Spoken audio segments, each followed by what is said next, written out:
So while here at Miami, I did a lot of things. I was a member of the Society of Women Engineers. I was a member of the Student Advisory Council for the Mechanical and Manufacturing Engineering department. I was, I would float around to the various engineering clubs and associations. I was also a member of Phi Sigma Pi, the National Honor Fraternity. I was also an RA on campus, and I served primarily on Central Quad. So I lived in McCracken a couple years, and I also lived in Minute Hall for that. And that was a great time. I really enjoyed being an RA. So I did a lot of things while here, and I had a wonderful time. Yeah. So I always had, an affinity for math and science, which I feel like you have a lot of engineers say. But I came here studying engineering, and I thought I wanted to go to medical school, actually. So I was also on the pre-med track, but I wanted to keep with engineering just to explore it and see what it was like.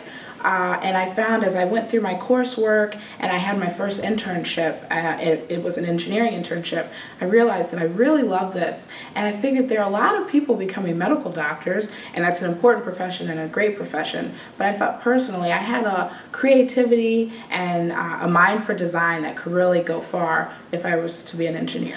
So my parents are very big on education, and they stress the importance of science and math. So they didn't shy away from that. Even at an early age, I had the Legos to play with and the various toys when you're young that encourage that curiosity and things. My mother was an elementary school science teacher, so we did a lot of exploration together. My dad would often be building things or repairing cars in the garage, and I would explore around with him and check out the different parts and try to learn. So I think all of those experiences, plus just their overall encouragement of me not to shy away from the challenges in science and math, and to try to hang in there with the guys, and their encouragement that this is not just something that boys and men can do, but women can do it too. I think all those things really helped to keep my interest and encourage me to pursue. So I'm a co-op at NASA, and a co-op is a student that rotates work with school. So when I was here at Miami, I would do a semester of taking courses, and then I would do a semester at work and kind of rotate through. While at NASA, I do solar cell research. So at NASA, they're really looking for high efficiency, lightweight solar cells that can be flown in space. So I take a look at those materials, I will test them and help develop new materials. Also, I'm a graduate student at Yale, and there I'm working also in solar cells. My work there primarily is to help the solar cells catch more light. So the more light they catch, the more electricity we can harvest out of them. So I can put small structures in them or change their geometry a bit and help them capture as much light as possible.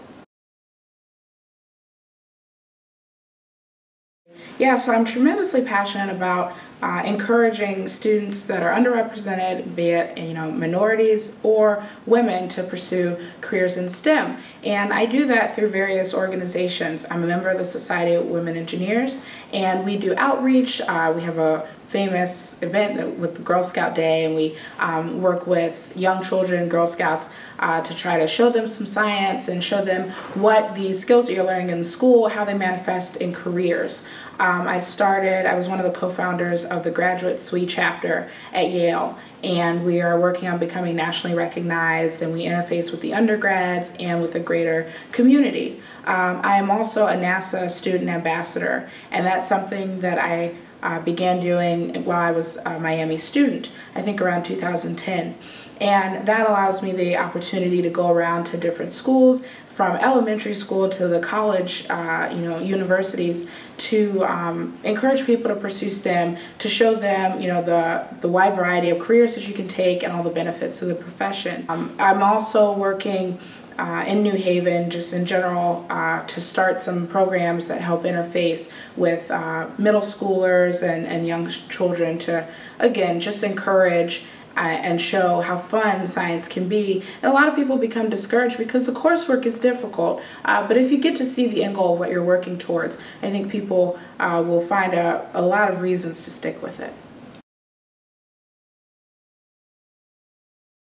I think it's necessary to have diversity in STEM because people from different backgrounds bring so much insight to the field, and I think a diverse team is much stronger than a homogeneous team. So I think, individuals of different, ethnic backgrounds or women, you have different experiences in your life. You address and approach problems differently. And I think when you have a team of all these different people, there is hardly anything that you can't solve together, taking on different views. So I would advise young women that are interested in pursuing STEM to not give up and to keep with it, especially when the going gets tough. Just because you're having a difficult time in a math class doesn't mean you aren't meant to be an engineer. Not everyone has an easy path. And I think a lot of people get discouraged that if they're struggling, especially early on, that this is just unattainable and they can't do it. So I would stick with it. Reach out for help. There are people that will help you. The first person that you reach out to might not be the person that's best to be your mentor, but keep hunting and you'll find someone and you can do it. So as I finish my time here, I guess my parting words would be to the students. And I would tell the students, you hear it time and time again, but Miami is really a wonderful place. It is, I say, the greatest place on earth. You really should cherish and value and enjoy the time that you're spending here. The time flies by. And I would advise that they, focus on your studies, of course. Do your best, but also enjoy your time with your friends. Explore and learn as much as you can. And I would say take advantage of study abroad or do internships and really try to, get your feet wet in everything so you can really see what you like and learn the most while you're here. And my farewell words would say love and honor.